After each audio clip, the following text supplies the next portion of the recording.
Hey Susan, someone's calling. Hello anak, kamusta na kayo dyan? Padala ka ng 10,000 ha? Dahil wala na kaming baon ng mga kapatid ko. Anak, pasensya ka na, di mo na ako makakapagpadala ngayon. Di ba pumunta ka dyan para sa amin? Wala ka naman palang kwenta eh. Sige anak, gagawin ko ng paraan ha. Di na muna siguro ako bibili ng gamot para may maipadala ako. Ako? Wala na ako nanay, di ba? Eh, sino yung tumatawag, te? Di ba nasa ibang bansa yung nanay niya?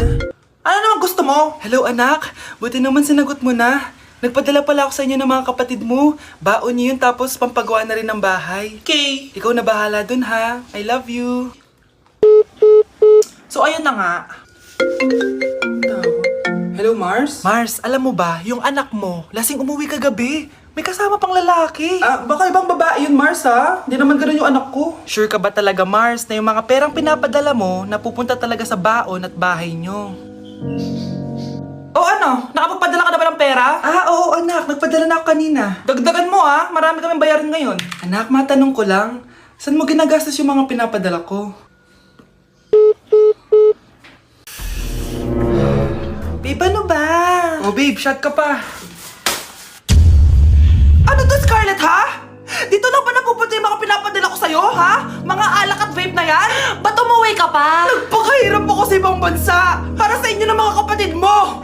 Simula nung iniwan mo kami, wala na kaming nanay. Sa tingin mo ginusto ko to, ha? Wala akong choice, Scarlett. Ginawa ko to para sa inyo ng kapatid mo. Sa tingin mo ba ginusto namin na umalis ka? Nasanay kami na wala ka. Kaya okay kami kahit mawala ka. Nay! Una na kami, Scarlett, ha? Salamat po sa pagpunta. Oh, Scarlett, pinapabigay yan ng nanay mo bago siya mamatay. Ang laki nito, tita. Inipon ng nanay mo yan para sa inyo ng mga kapatid mo. Sana gamitin mo ng maayos. Kahit wala ka na, hindi mo pa rin kami pinapabayaan. Salamat, Nay. Sana yan ang makakapagpabago sa'yo, anak. Balang araw, babalikan din kita.